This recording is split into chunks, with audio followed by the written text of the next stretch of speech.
Oh, good. Got it. Okay. Good evening. I'm Bruce Wingus, president of the Photo Society. I'm sorry, not the Akron Press Club tonight. We're doing the Photo Society night.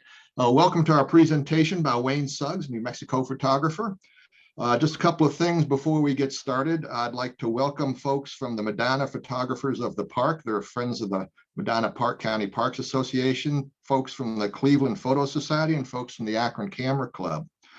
Next month on Tuesday, February 15th, we have a Roger Hill presentation coming up here on Zoom. This fella chases tornadoes and he holds the record for chasing the most tornadoes. I'm not sure how he does that, and we'll have to find that out. Our next photo walk is January 29th through February 14th. The locations to be determined. Check our website, Facebook, and your email for information about that. We're going to start taking submissions for the 2023 Cuyahoga Valley calendar soon. Those submission guidelines will be coming to you via your email and Facebook and other social media. If you have any suggestions for programming or anything about the Photo Society in general, please email us at president@cvps.org. And if you're not a member of the Photo Society, it's time to join. It's January. We got snow, so why not join? And on that, I want to turn it over to Steve Ash, our programming director, and he's going to introduce our speaker tonight. So thank you all for coming.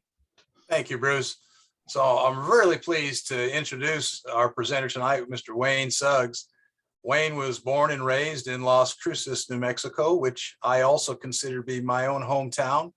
Turns out he was a year behind me at Mayfield High School, but I had moved away, so we never had a chance to cross paths, I don't believe. His love for landscape was ingrained in him from early days as a camping family, as I spent time outdoors. And he's been photographing the Southwest for over 45 years. For Wayne, he says, pressing the shutter is secondary to experiencing the solitude that comes from being immersed in nature. And photography has provided him with the opportunity to explore even further, to give back, and to be a voice for the environment. Those are things we've talked about in our own organization, Wayne. Wayne has authored 5 books. The latest coffee table book just came out. It's called The Color of Dreams, and it really looks impressive.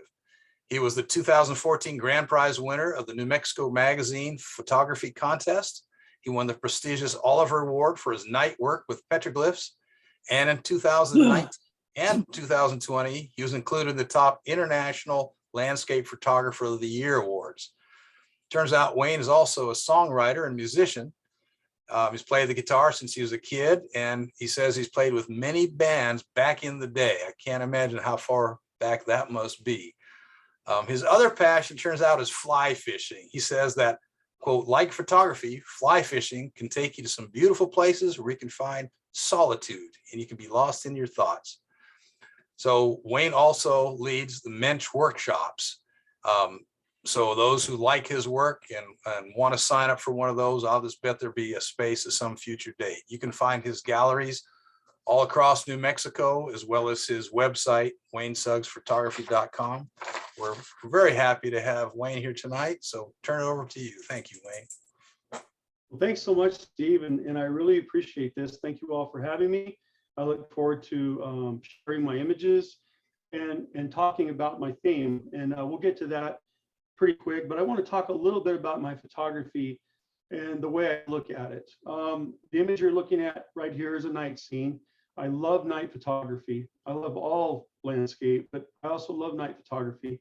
You know, for me, when I'm out there, it's important for me to capture everything while I'm there. I always put my camera on my tripod, I take the photograph, and I take everything from that point. I don't ever add skies in later.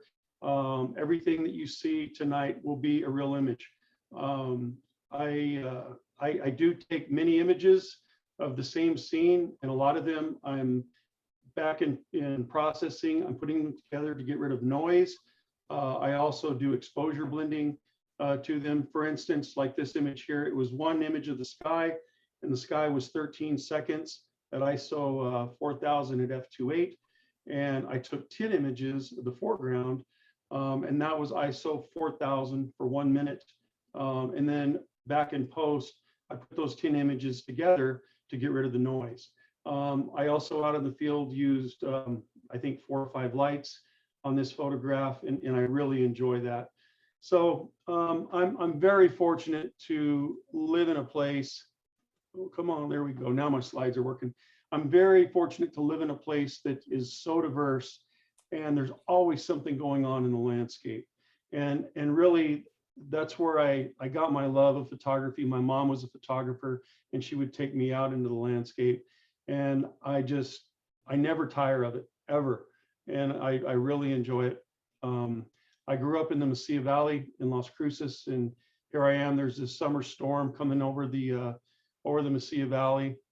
This is the image I took of this panorama of this amazing cloud and lightning over Picacho Peak. I also work for Munch Workshops. Yeah, right now I'm pretty much just concentrated around the Southwest, from New Mexico to Wyoming, some into California and Death Valley.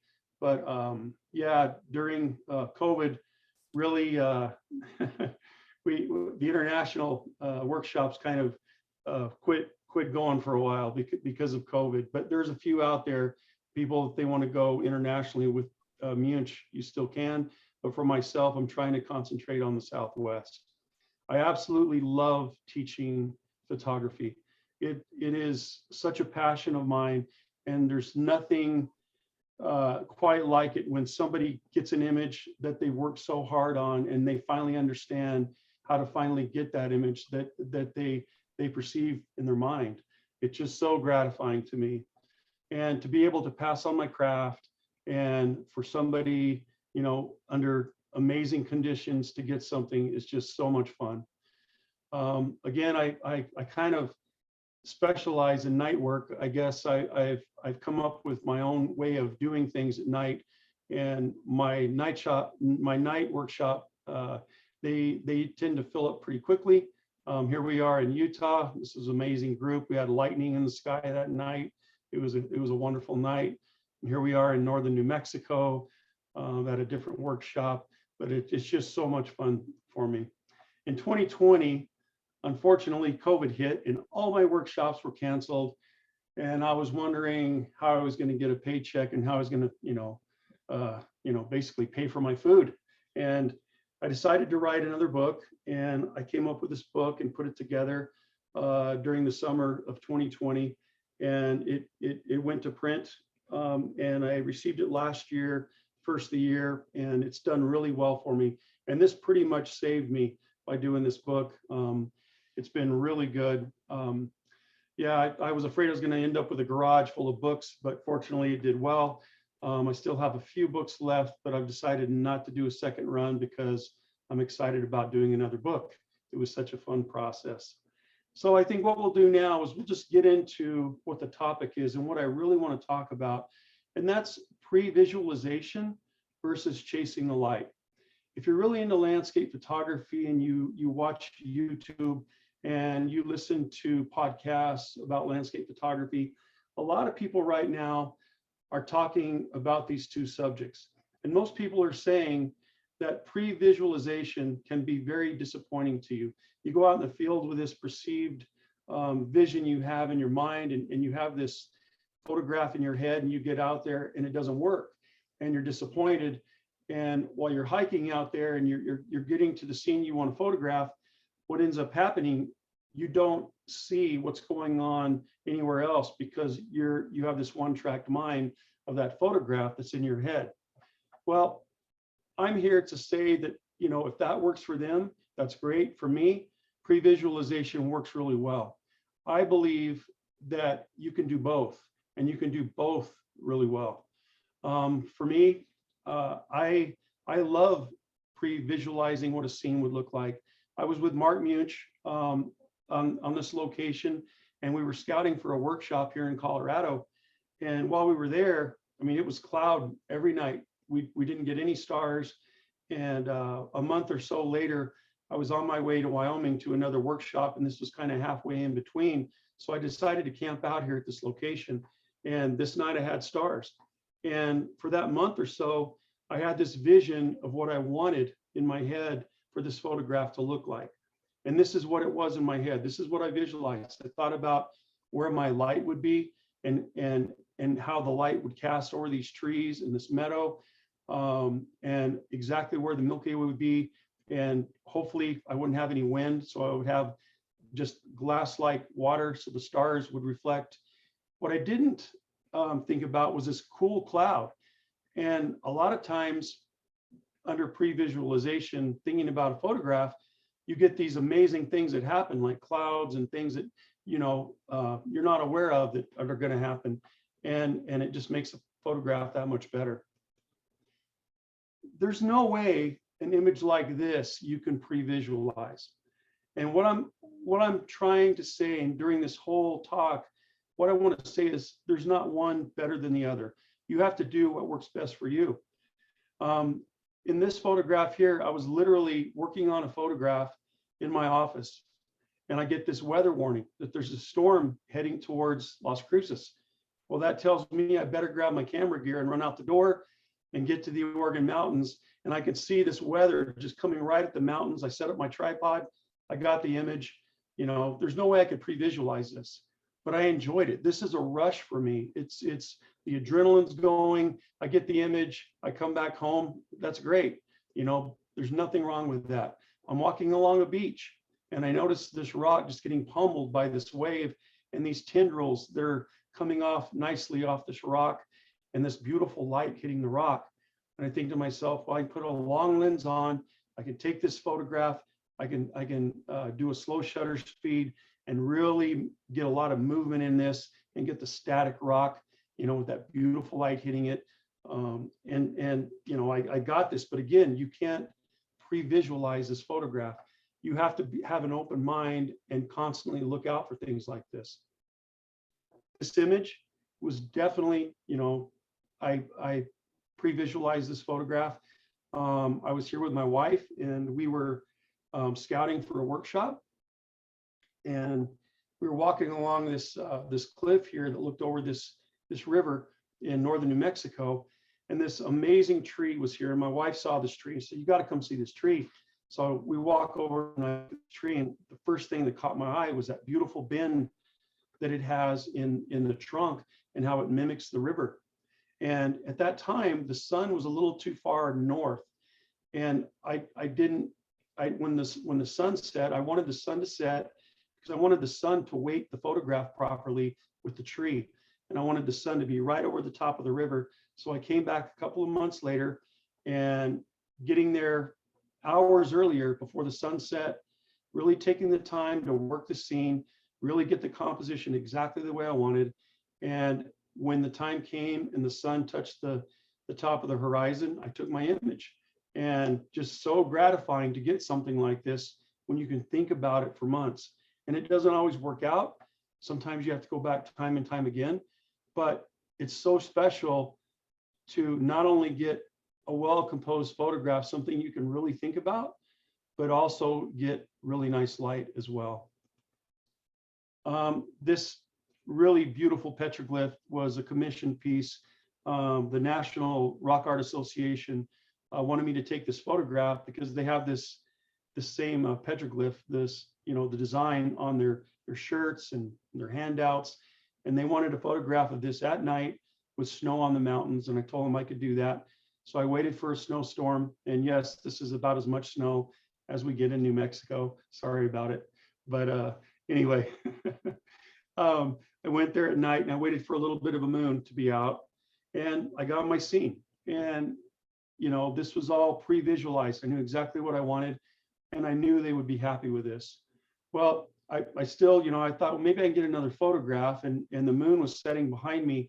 There was a mesa behind me, and I couldn't see the moon. So I decided to hike up on the mesa, and this is what I saw.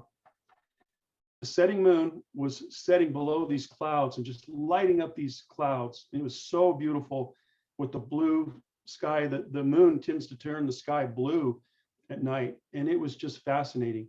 I knew I had to find something very quickly. So I found this petroglyph with this notch in the rock, and I was able to compose the scene really quickly. I had to hand hold a light while I was taking the photograph, and I was able to capture the scene. When you're doing something like this, you're almost not breathing. You're wanting to get it so badly, and it's fun. But both images have a place, and I believe that. New Mexico Magazine, they were doing a piece on this place near Deming, New Mexico, and I decided to kind of make a little vacation out of it. They wanted me to go there and take some photographs in and around the area. So I decided to bring my grandson along and my wife and the dogs. And so we decided to camp out. On the first night, we were camped out here. This is Rockhound State Park. And we forgot to bring bedding for my grandson. It was no big deal. So we'll all just sleep on the queen size bed. 2 dogs, my wife, myself, and a 4-year-old who kicks and throws himself around all night. There was no way I could sleep. So I got up out of bed around midnight, and I went out, grabbed my camera gear, grabbed the dog, and we took off in the truck and we headed south. And looking on a map, I found a 2-track road, and I followed this 2-track road that led up a mountain. And I knew I was heading towards the galactic center of the Milky Way.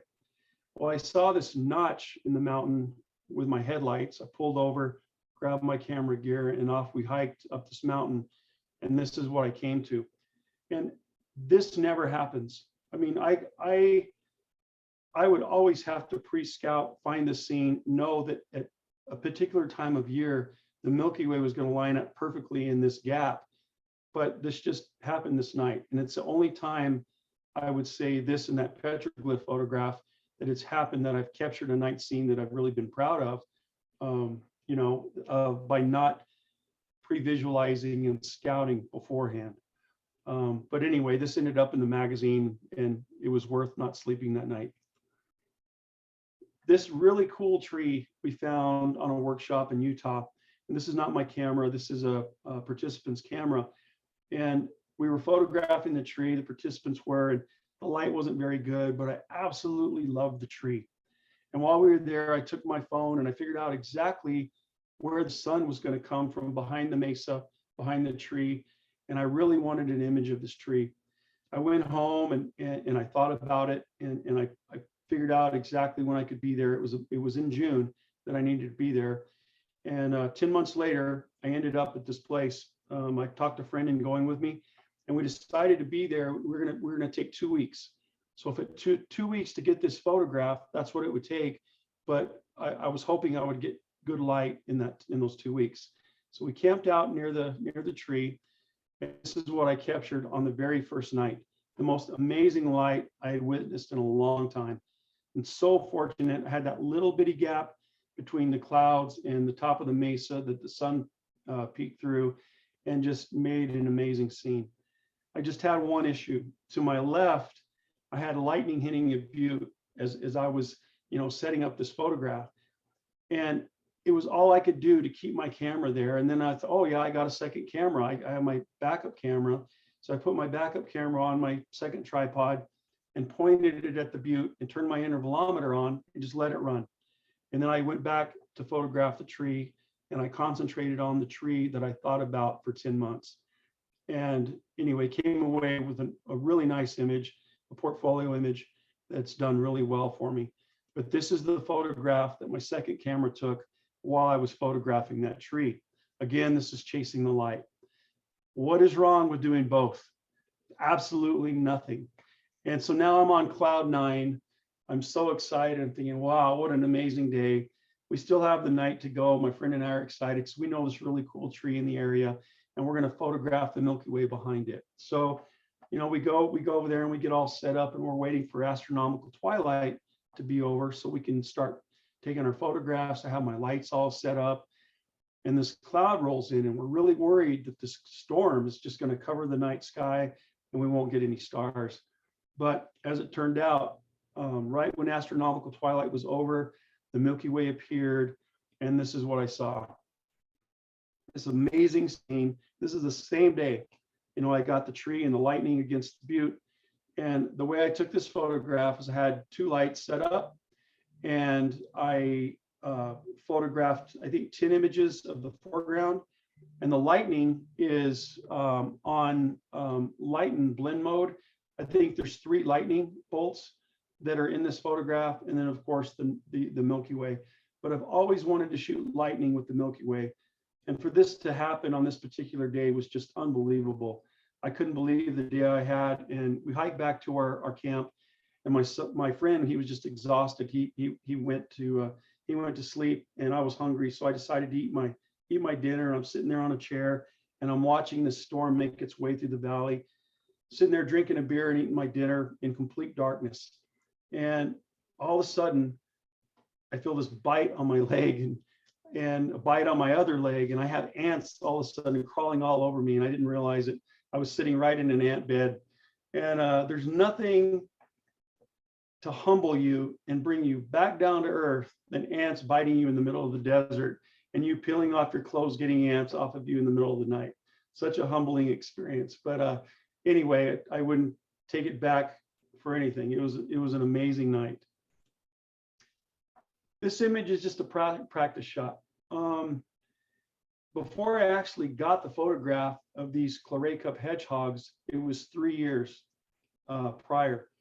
So I'm out there and I see these hedgehogs, and the problem was on this particular year, we were in a drought. And when we're in a drought here in New Mexico, the cactus don't bloom simultaneously. A lot of times they will bloom differently, but if you get a lot of rain, they will all bloom at the same time. It's amazing. But on this particular year, it was a drought. But I would go out and practice on these hedgehogs because I knew one day that they would all bloom at the same time and I would have a really nice image. I took this image with the tilt shift lens. I tilted the lens down, and then I shifted the lens and took a panorama of it. And I got back to the computer, looked at it, really didn't like it. Well, I don't know how many images of this same scene. This is exactly the same scene under really harsh light. But again, I'm just looking at the composition. I set up on this scene really close to the cactus, and you can see this is the second year. And now the front two cactus are already spent, they've already bloomed, and the cactus behind have just started to bloom. And again, we're in a drought. But again, I'm just practicing. I have my wide angle lens set up, and I go back to the computer and say, I don't really like this either. So then the third year, we have rain all spring, and the cactus, they bloom at the same time. And I'm getting these great storms coming in, in the evening. And this amazing storm came in with this double rainbow. And by this time, I'd taken enough images. I knew exactly how I wanted to photograph the scene. I wanted to photograph just the cactus at 35 millimeter, and I wanted to focus stack that. Then after I was done with the focus stack, I wanted to make sure I was focused at infinity, and I would raise my camera up slightly. I would take a photograph of the mountains, raise my camera up again, just ever so slightly, take another image of the sky, and then back in post, I would put the focus stack images together and then make them into a vertical panorama. And this is what I captured. And so 3 years in the making to get this image. I have done so well with this photograph. I've sold, I don't know how many images of this. And it was all so well worth it. And I was never disappointed because I knew that I would hopefully get the scene, but if a cactus had died or something went wrong and I wasn't able to get it, there's plenty of other things out there to shoot. And it's just part of photography. On this scene, this is in Northwest New Mexico. And I walked by this scene, I don't know how many times that day. I'm just scouting, looking for an image. I knew what photograph I was going to take. It was a night image, but I was looking for something at sunset. And when I walked by this one more time, desperately looking for something as the light was going off, the sun had already set, and these amazing clouds were in the sky, and this beautiful light was reflecting off the clouds. And I saw this scene, and it just became otherworldly to me. And I loved how I had that blue tones in the shadows, and the light was reflecting off the clouds on this, and it was alien-like. Absolutely loved it. And I was able to compose the scene. I had a little bit of time on this one, and I really enjoyed taking this photograph. One of my favorite images that I've ever taken. But I was there to take this photograph, and I knew exactly what I wanted. Took it literally hours after I took the image that you saw previously. But on this one, I had plenty of time to set up my lights, to compose the scene exactly the way I thought it should be. I knew with my app on my phone, the galactic center would be right between the two hoodoos. And I got my photograph. And once that was done, I hiked back to my camp. And yeah, it was a really productive evening. In this photograph, this was so much fun to put together. I took this photograph for Keen Footwear. They make shoes and boots, outdoor gear. Anyway, they told me they would give me free reign of it. They just wanted the image to say to them that the boots got this lady there. And so I used my own tent, used my own sleeping bag. The model came in, and I found a nice location for the scene, and I put it all together and had so much fun doing this. This model was incredible. This scene is focus stacked, 30-second images, and she stayed still for 30 seconds. Between every 30-second image on the computer, you can watch, and her face just stays exactly the same. It was amazing. I've never seen anything like it. But yeah, it was a lot of fun doing this, and I really enjoy putting scenes like this together. On this scene, this was just for fun. A friend of mine, we thought of doing this and just to sending out a Christmas card to our friends and family. And this is at City of Rocks State Park. And I had to get permission to bring in the Christmas tree and the battery and all the toys and, and all this stuff. And when we were there, the Rangers, we showed them what we were doing. They really got into it. And they came out there, and it was like we were having a night party, a photography party. It was great. They're asking us all these questions and everybody's laughing. And that's what photography is about. It was really, really a fun evening. This is just a single image that we took, and a lot of fun. Our family and friends really enjoyed it. On this photograph, again, very much pre-visualized. I took this scene the night before a workshop. I wanted to practice. I wanted to do it myself so that when we got to the workshop, I could tell my participants exactly how to take this image, how to set it up, how to compose it. But again, I started thinking about this months in advance. I started going to these secondhand stores, and I found this used wedding dress for $9. I went to a fabric place, and I bought this fabric that my wife is holding in her hand, and use that in the scene as well. And I wanted to take a little bit of time and talk about composition and my thought process to composing a scene. If you look to the very left, the mountain there, that's the Pedernal. And the Pedernal is one of the most famous, iconic mountains in New Mexico. It was painted over and over again by Georgia O'Keeffe. She has many paintings of this mountain, this very iconic mountain. I wanted to make sure to include that in my scene. And when setting up my camera, I wanted to make sure that my camera was low enough so that I had space between the left eave of the church and the Pedernal Mountain. And what that does, it takes away the tangency. If I was setting up the camera at eye level, that eave would have touched the tip of the mountain, and it would have created a tangency.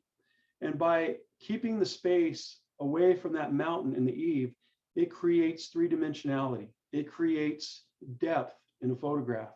And it's one of the things I can't stress enough, that when you're composing a scene, try to break up things to where they're not touching, and it will really give you that three-dimensionality in a photograph. As we go up, I knew exactly where the Milky Way was going to be in the sky. And I really liked that because it kind of weighted the scene. It put weight on that left end as the steeple put weight on the right end of the upper photograph. The clouds, that was pure luck. I mean, it looks like they're literally just coming out of the church, what can I say? That was brilliant, pure luck. And then if we go over to the doors that are open again, they're not creating a tangent. They're away from the top of the mesa. And my original intentions and the way I pre-visualized this scene, my wife, who was modeling here, she was going to be standing there and she was going to have her arms open and she was going to be looking up. But when she was standing, the top of her head came out exactly even with the top of the mesa, and that created a tangent. And so I really wanted that depth in the photograph. So I asked her to kneel down And when she did that, that was it. That was brilliant. That worked. Technical stuff here. There's a light. I have a continuous light source inside the church that's pretty bright.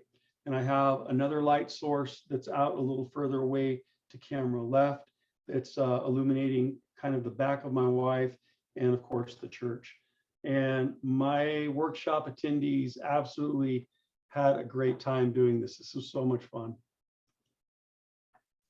Again, pre-visualized. A friend of mine had this really cool kid's bike with a skeleton on it. It's a piece of artwork that an artist put together, and he bought this from an artist, and he has it in his entryway in his home. He absolutely loves bicycles, and so I would go over to his house and I would see this bike and this skeleton and think, man, I would love to take that out in the desert and take a photograph of it. And finally I got the nerve up to ask him, and he said, yeah, sure, go ahead. So I knew that this would go really well with poppies. Poppies at night, they fall asleep and they close up at night, and that's why they're not open like they normally would be during the day. But I went out in the desert, and this was taken in March and taken at 3 in the morning. I can't imagine what I look like, you know, carrying this big backpack full of camera gear, all my lighting gear and light stands, and a little kid's bike with a skeleton on it in the middle of the desert. And thank goodness nobody was out. Thank goodness nobody was out there to see this. But anyway, I had a lot of fun doing this. This again was pre-visualized, and I had gone back to this scene over and over again, probably 6 or 7 times trying to capture it. And the way I saw it in my mind, I envisioned it being a sunset photograph. I would go there at sunset, and for whatever reason, the wind was blowing too hard, or the light was, you know, dull and not dramatic. And I went there with my wife, and we were on our way to Colorado. I think this is the 6th, like I said, the 6th or 7th time I'd been there. And we got there, and I thought it was finally going to happen. I set up, and all of a sudden this cloud went right in front of the sun, and it just killed my light. The sun went down, and it was done. And I didn't get the image. I took out my phone, I looked at an app, and I saw that the Milky Way was going to line up perfectly. And you can see this really nice triangle that it creates in the photograph, where the Milky Way comes down and leads your eye right down to the old ranch house and to the dilapidated windmill. It creates that beautiful triangle. And I thought, wow, that's amazing. So I go back to my wife, she's sitting in the vehicle, and I tell her, hey, you know, it'd be really nice if I could just stay around and get the Milky Way. What do you think? She goes, well, that's fine. What time will the Milky Way be out? And you know, think about this. Right now it's about 7:30 in the evening. And I tell her, well, it'll be out at 12:30 tonight. I have the best wife in the world. I mean, you know, if you're going to be a photographer and you're going to do this, your partner really has to understand and be involved with you this and be behind you in your passion. And she certainly is. So she sat in the vehicle and read while I went over and set up my lights and waited for the galactic center to rise, and I got my image. And we pulled into Taos, New Mexico at about 4 in the morning to a little motel just to get some sleep for a couple hours before we made the rest of our journey into Colorado. Fun image though, it was a lot of fun to get. I wanted to take a little bit of time and talk about the apps that I use. I use Sky Guide to find the celestial events that are happening in the sky, to find my Milky Way, to find out what's going on with that. I find that the GPS in Sky Guide is actually more accurate than even PhotoPills. I absolutely love Sky Guide for not only its ease of use, but it's so easy to teach to my participants in the workshops. I use PhotoPills for many other things though. I mean, PhotoPills should be the photographer's Bible. There's so many things on it that are so useful, and you know, you really should become accustomed to PhotoPills and know how to use it. It's amazing. My favorite app, and I think my most important, is Gaia GPS. Gaia not only gets me back to my vehicle at night safely, so I'm not lost, but it does many other things. In scouting, I cannot tell you how much Gaia helps me. I go out in the middle of the day, I take my phone with me with Gaia, and I will make a waypoint if I find something that's really interesting. I took a screenshot of my phone here with Gaia, and all these waypoints, believe it or not, are all cactus that I found out in the desert. They're all different types of cactus. I have labeled on there. When I click on the waypoint, it'll tell me what kind of cactus it is, the time of year it blooms, if I've taken a photograph of it already, and Gaia will let you put in a phone image of the scene that you want to photograph, and that's really helpful. So if there's light happening, you can go to that scene and you can get the best of, you don't have to look around and try to find a composition. You already have it. You already know where you're going. I'll go out in the middle of the day and I'll be looking for something, and I'll have my phone with me. And you can see on this day, just bluebird skies, the light's really harsh. I'm not going to capture an image on this day, but I'm just out having fun scouting. And I came upon this hedgehog, and I knew this time of year, it's really not that great. I knew the light where the sun was going to be setting wasn't going to work, but I knew that the 1st of April, this hedgehog was going to be full of red claret cups, full of these amazing red blooms. And I also knew that in April, that the way the sun was going to be setting, which would be over to camera left, would cast this amazing light on the mountain. And so I went back that April, and this is the photograph I got. I waited till the very last light of day, that last bit of light kissing the mountains. I used a little bit of light, of my own light, on the cactus and matched the temperature of my light with the glow on the mountains. And this was the image I got. And if I would not have had Gaia, it would have been really difficult to go back and find this scene. It's in a hard spot to get to. When I go out scouting, a lot of times I'll go out, if I'm in a really hard place to go, or I'm hiking a long way, I'll just take my camera with me. And I'll use my camera. If I find a scene that may work, I always look through my viewfinder. I always make sure the scene's going to work. I can compose it, and I can even put in Gaia what millimeter I think I should shoot it at. So if it's a long distance, I have to hike a long way, I don't have to take too many lenses. I know what lens I'm going to be using. This is my setup I use for camping. I can't stress enough how well this works for me. I think everybody has a different setup that works best for them. A rooftop tent really wouldn't work for me because my wife loves to go. And not only that, but a lot of times we're out for a long period of time. And when we go, it's great because my wife can be in the camper. If I decide to get up at 2 in the morning, I can get up and I can take off in my vehicle, and she's happy as can be, snug as a bug in a rug, all warm inside, while I'm out freezing my butt off getting my image. But yeah, this system works really well for me. My dog, my best friend. This is my photography companion, and he's been on so many important shoots with me. He's a great dog. He loves being out there with me. Unfortunately, he's now 16, and I can't take him on the really difficult hikes anymore, but around the house and on these shorter trails, he still loves to go. He still loves to hang out with me. I absolutely love this dog, but yeah, he's 16 now, so. We'll get back to talking a little bit about the topic. On this particular photograph, I was hiking and going along the top of this cliff here in Utah, and I was desperately looking for a scene. And all of a sudden, out of the corner of my eye, a long way away, I could see this tree just glowing in the light. Took off running, and I got there, and I knew I only had seconds to take this image before the light disappeared. I didn't have time to, really compose the scene maybe the way I wanted, but I'm pretty happy with the photograph. I think I did well, but there's a lot of times I'll go out and photograph a scene like this, and I make a mistake composing. Maybe my camera's not level, or something's not quite right because I was in such a hurry. But again, when you get it right, it's a rush, and hopefully I got it right on this scene. On this scene, it's really similar. Where the light is just hitting this one particular cottonwood tree.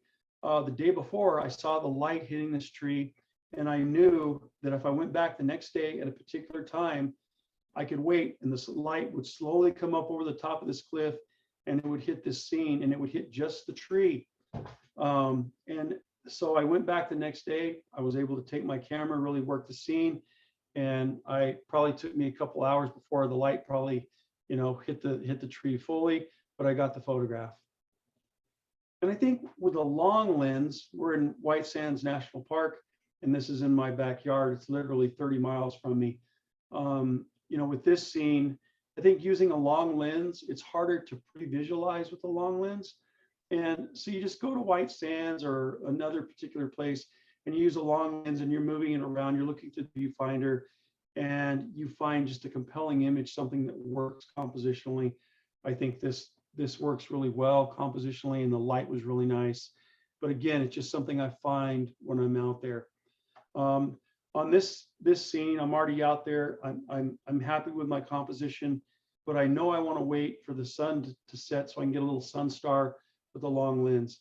Not pre-visualized, but pre-visualized maybe 5 minutes before I took this photograph. So I had time to think about how I was going to take this to where I wouldn't get sun flare in my lens when the sun was setting. On this photograph at White Sands, I definitely pre-visualized it. I knew I was going to use a wide angle lens. I know this tree intimately, and I knew that around the 1st of November that this tree would be at its fall peak. And I also knew on this particular day that I would have the moon rising behind it, and I would have Mars in the photograph as well. So my wife and I and the dog, we went out there and we went out early. I set up my camera, really took time and really composed it the way I thought it should be composed. I knew with my app on my phone, I knew exactly where the moon was going to rise. But what I didn't know was that these amazing wispy clouds were going to be in the sky, when the moon came up, and that the moon would light the bottom of them, and it would go from this beautiful golden glow to the contrasting blue colors in the sky. A really fun image to do, and I was so excited to capture this. The wide angle lens really lends itself to, pre-visualization, going out scouting, finding a composition, sitting there and waiting. I had a couple friends with me. We were scouting for a workshop, and this is in the Chiricahua National Monument in southern Arizona. And I had a couple friends with me, and they were probably 50 yards away, and they were on their own yucca. And we're just sitting there yucking it up, waiting for the light. And we saw these amazing clouds coming in, and we were hopeful, and it happened. And when it does, it's just nothing like it. On this particular image, I'm not really waiting for the light. I already had these clouds and this nice soft light. What I'm waiting for is for the wind to stop, for a lull in the breeze, so I could get my image. So I had nice, sharp flowers. I've taken many photographs of blood moons. I love taking photographs of blood moons, but they have to be pre-visualized. The week before, I found this really cool tree up in the Oregon mountains. I took my phone again, took out a nap, figured out where the blood moon would be. I set my alarm for 11:30, and I hiked up to this mountain. I made it up here about 2:30 in the morning, and I was able to capture my image about 4:30 that morning. If you look down here in the valley, one of the first lights you see is my home, actually, down there, one of the lights. And again, an image in Wyoming, pre-visualized. I'd been here with a workshop, and I'd walked by this scene, and I knew that someday I wanted to capture it. An image like this, you really have to understand light, and you really have to understand what's going to happen to the light. This particular ruin in Utah, it gets direct light on it almost all day in the wintertime. The light's too harsh, and you really, it doesn't work. The dynamic range of the scene is just too much for the camera to capture. So you wait for the sun to set, and you get that glow bouncing off the canyon that's on the other side of this, making this glow, and it's a long exposure, but the dynamic range is perfect for your camera, and you get that really beautiful soft light where it looks just, I don't know, I can't even explain it, how beautiful that light is to me. And then an image like this with these ruins, you can't get this photograph early in the morning.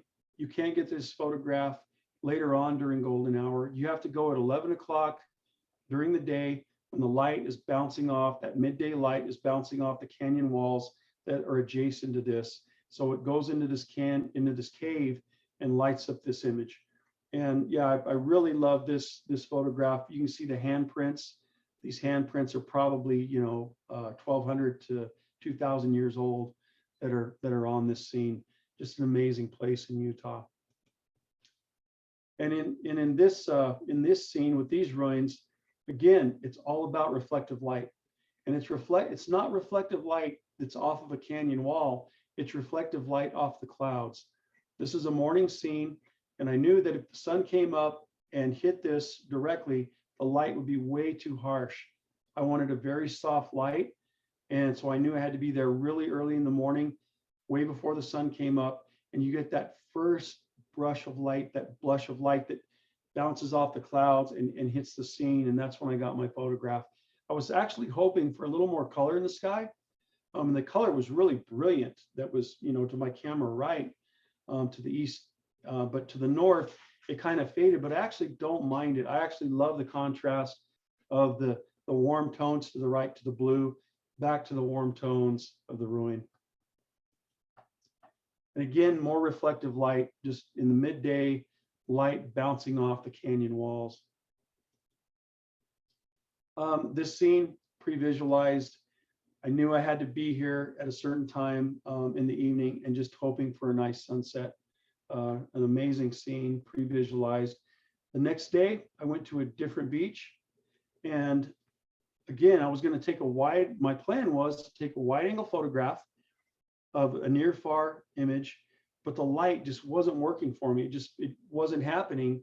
So instead of giving up and being disappointed I didn't get my image, I looked up and I saw these surfers. This is Honolulu Bay on the island of Maui. And the other island that you see in the distance, that's the island of Molokai. And I saw these surfers and I thought, wow, I'll just get out a long lens.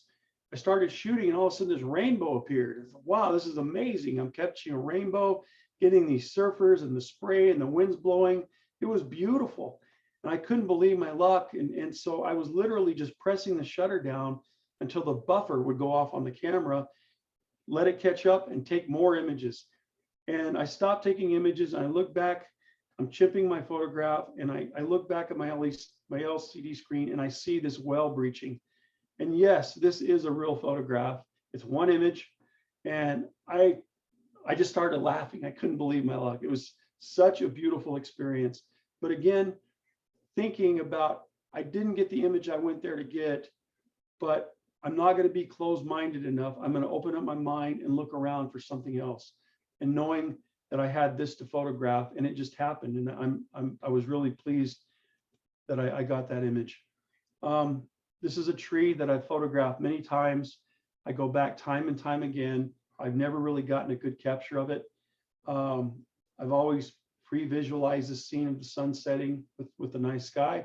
I finally got this scene.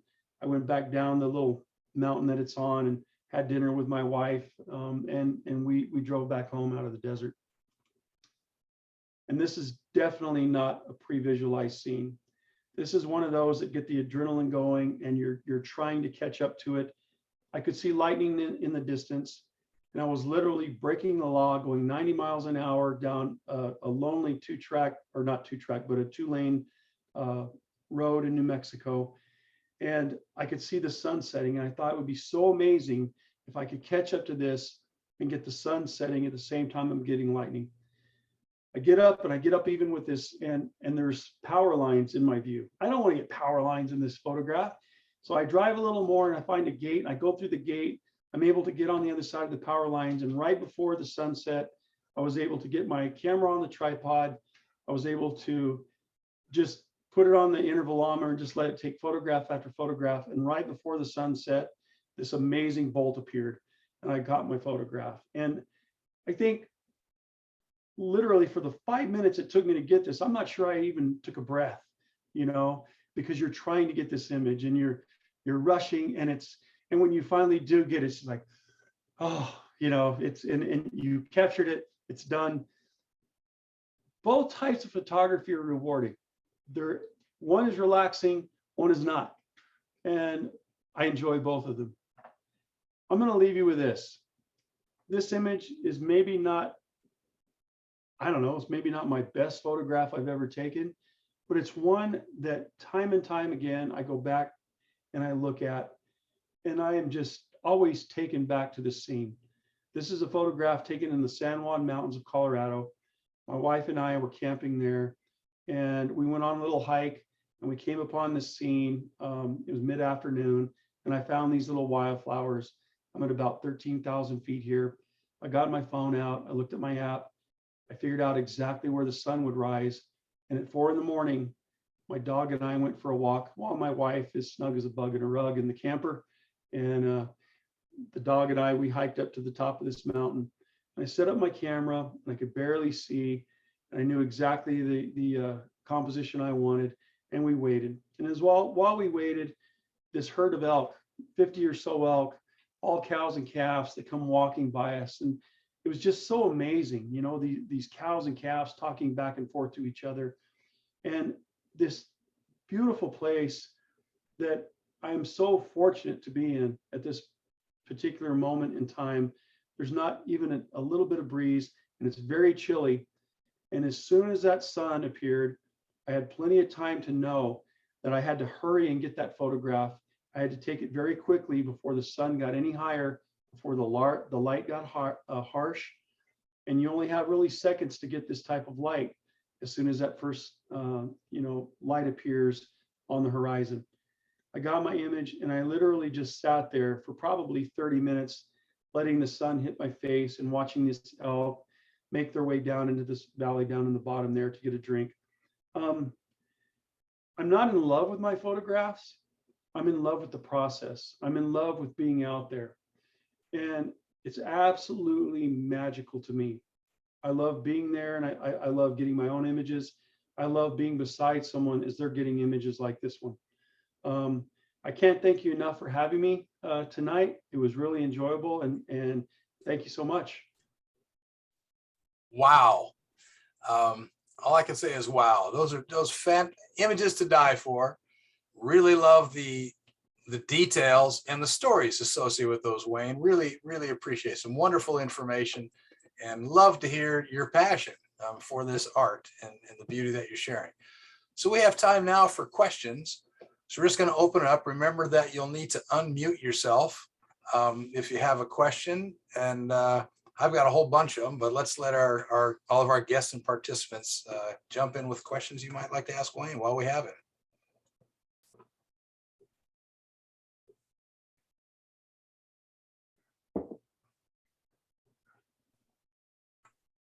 I put everybody to sleep.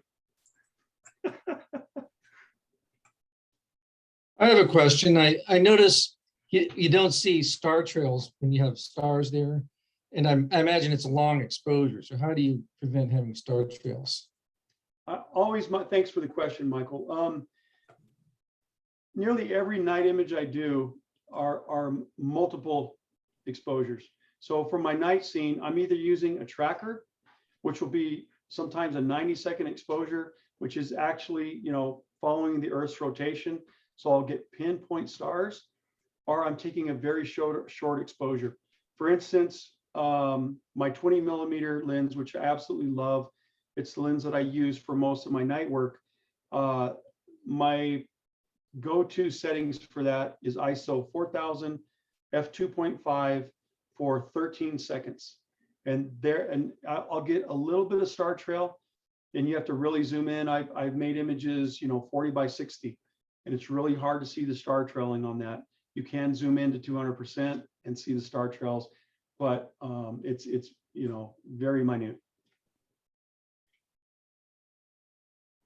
And I guess I should say, Michael, sorry, the foreground, I'm taking longer exposures of the foreground to be able to gather more light for the foreground. And then I'm putting those together in post. Can you tell us a little more about your lighting system at night? It produces a very soft lighting over a large area, and I'm just curious how you do that. It is. So yeah. Thank you. I'm so fortunate where I live. I'm able to experiment with a lot of lighting, and I've used so many different lights in my career. I used to use flashes, 10 years ago, and I've gone to a consistent light now.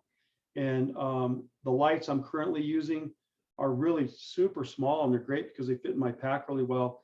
But it's a Lume Cube Mini, and it's a panel light. And I'm not only able to change the luminance value, but I'm also able to change the color temperature, which is really important when you're out there, to match the color temperature with the scene you're photographing. Here's the secret. A lot of people will put these lights too close. And so oh, there's my dog, just jumped up in his chair. Sorry about that. It's his home too. Anyway, a lot of people put these lights too close, and it makes the light too harsh. So if you can move the lights literally hundreds of feet away, and you get them up high enough on a light stand so it's not casting a shadow, I think that's the most important thing. And it doesn't take much light, really. Most of these images that you're seeing at night, if you look at my portfolio at night, most of them are anywhere from 1% to 5% on the luminance value on these little Lume Cube Minis. You know, it almost looked a little bit like light painting with the source where you simply walked and moved it around. Would that almost work too? It does, but here's the issue with that. And here's my thought on light painting. I've done plenty of both, but light painting, if you light paint a scene, you can never replicate that. And so if for instance, if I wanted to blend 10 exposures together to get rid of noise, I can't do that if I light paint an image, because they'll never be the same. So if I have constant lighting and I have 4 or 5 lights set up, or even 1 or 2 lights, depending on the scene, if I have those lights set up and they're they're on constantly and they never change, I can take photograph after photograph and blend those in post to get rid of the noise. Thank you very much. You bet. I have a question about your post-processing. Outside of focus stacking or stitching to make a panorama, how much post-processing do you do to punch up colors or clarity or crispness? I absolutely use everybody thinks I'm lying, but I never touch the saturation slider ever, or the vibrant slider. I do just a little bit of processing. I teach Lightroom, but I actually use Camera Raw in my own processing. And the reason why is because I do very little processing in Lightroom or Camera Raw. I get into Photoshop immediately. And the reason why, because I'm using so many different files that I'm putting together of the same scene. And I use luminosity masks to not only help me with my colors, and I love color grading to where everything works together, but I also use them for luminance value. And I also use smart objects. So that's a reason why I mostly use Camera Raw in my own processing, is because a smart object, when you're using a smart object and you click on that, you can take that smart object, it takes you back into Camera Raw instead of going back into Lightroom. And it's basically the same engine, Camera Raw and Lightroom. But anyway, as far as the colors go, my colors do look very vibrant, but a lot of times I think I shouldn't apologize for it because it's the way it was.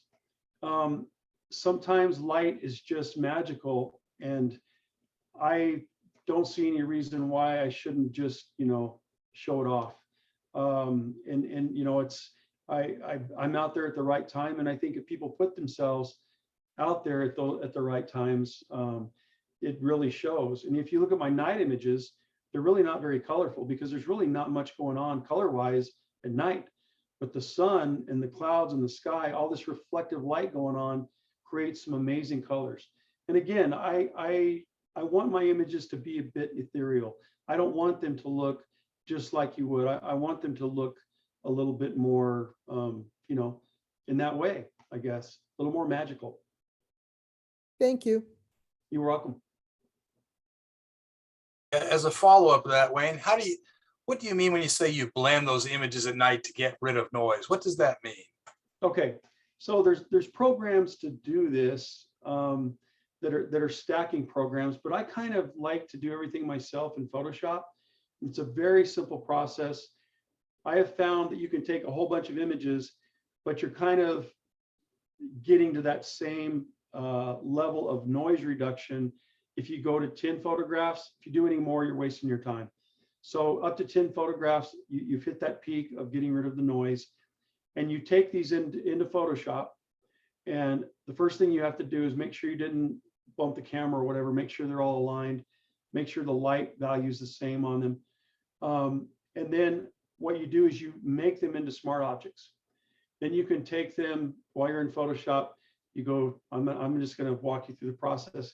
You go to layer, you go down to smart object, you go to stack mode, and then you go to median. You click on median and you let it work. And what happens is it blends them together. And because noise ends up differently in your images, it's always in a different place. It takes that medium value and it completely gets rid of it. And it's like an ISO photograph at ISO 4000 ends up looking like a photograph you took at ISO 200. It's amazing. Thank you very much. You're welcome.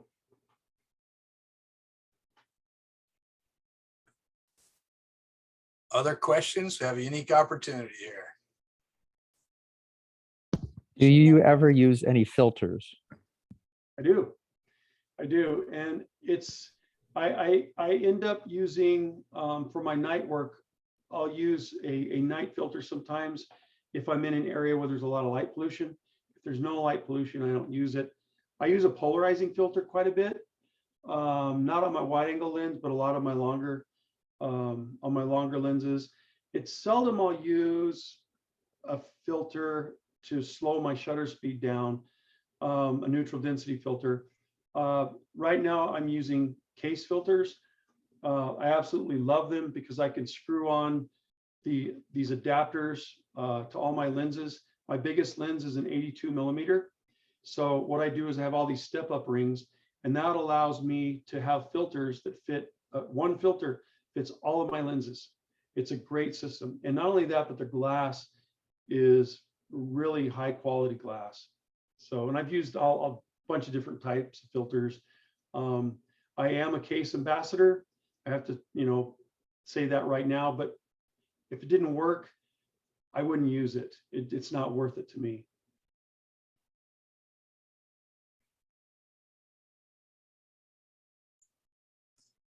I've got to throw one more out, Wayne. You talked about near far images for Yes. some of those guests that we have. Tell us, what does that mean? How do you do a near far image?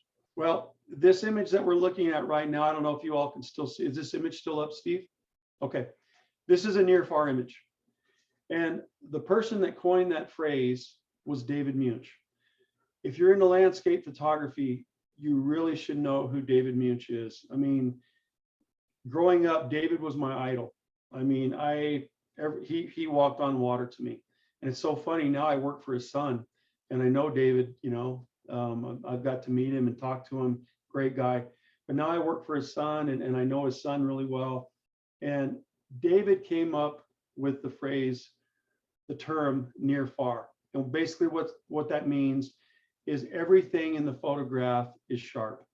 And what David used to do, he would take his large format camera and he would tilt the bellows down. And it's just like a tilt shift lens. Your plane of your, see if I can get this right. The plane of your sensor is here. And if you tilt this down, what happens is everything becomes in focus from near to far. And that's what you can do with a tilt shift lens as well. Everything can be in focus. So yeah, he coined that near far, and it's kind of become a catchphrase with photographers. I think, it's funny, a lot of people look at my work and say, wow, it reminds me of David Munch. And I said, well, thank you. I have all of his books. Growing up, my mom was a photographer. She had David's books. So I was ingrained in David Munch. And it's funny, there for a while, I kind of forgot about him and started doing my own thing. And one day I was sick at home. This is many years ago. I was sick at home and I turned on the TV and I turned on YouTube. And I just, for whatever reason, David Munch came on. He was being interviewed by this guy and they're showing all of David's images and images that I had forgotten about. And it was so funny because I'm looking at his photographs and I'm thinking to myself, wow, his images look just like mine. And, oh, wait a minute, my images look just like his. And, you know, it's funny. I was taking photographs that were similar to his because they were ingrained in me as a child and they were important to me. And they took me to places that when I was a kid, I could never go. And so, you know, he really was an important person to me growing up. And it's so cool that I've gotten to know him and really got to hear a lot of stories about him and his father, Joseph, also. So, yeah. Thank you. And if you don't own a tilt shift, I'm guessing stacking is your next best option for Yes. near far. Yeah. correct? Yeah, focus stacking. I mean, it's become a thing. I mean, now modern cameras, a lot of them have them where you can focus stack in the camera. And I do that as well. So this image that we're looking at now was focus stacked. I can't remember. I think back then I had to manually focus stack this with the camera I had, maybe not. But anyway, yeah, I would have to say, if I'm not carrying a tilt shift lens out there, 90% of my images are focus stacked. So, How do you spell David Much? oh boy, DAVID MUENCH. Did I get that right? Yeah. MEUNCH. Let me look at my hat. Thank you. Actually, I got it right. I think what you'll want to do is just go to WayneSuggsPhotography.com and you'll find links to the mentioned workshops and things like that, is my guess. Other questions? So who makes these tilt shift lenses? What are they made for all different kinds of cameras or? Absolutely, yeah. The ones that I know about, I know Canon has some really high quality tilt shift lenses. I'm a Nikon shooter, and Nikon has some really nice tilt shift lenses. I also know that Rokinon makes some tilt shift lenses. I don't know about the quality. I've never used one. I've seen a few, but I know that the Canon and Nikon tilt shift lenses are really amazing. So Nikon makes it themselves, and it's called, and you buy it through anywhere like B&H and. Absolutely, yeah. Nikon, they make a 19mm that is just, I think, one of the sharpest lenses in existence. It's incredible. And then I have that lens. I have the 24, the 45, and they make an 85 as well. Are they prohibitively expensive? Yes. I purchased the 19mm new, and I'll be honest, the 24 and the 45, I bought them used, and you can find some really, because a lot of people get them and don't know what to do with them. They sound cool, but take the time and really learn how to use them, and they're amazing what you can accomplish with them. Not only for landscape work, but if you do any architectural work, you can completely get rid of, when something is keystoning, you can shift that lens and it'll completely straighten out the building. It's amazing for architecture work.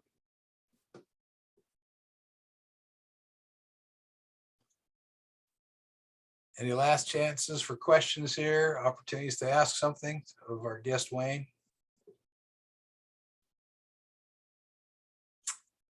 Okay, well, we really want to thank you again, Wayne, especially coming from Mountain West time here and joining us this evening in the land of the Cuyahoga Valley.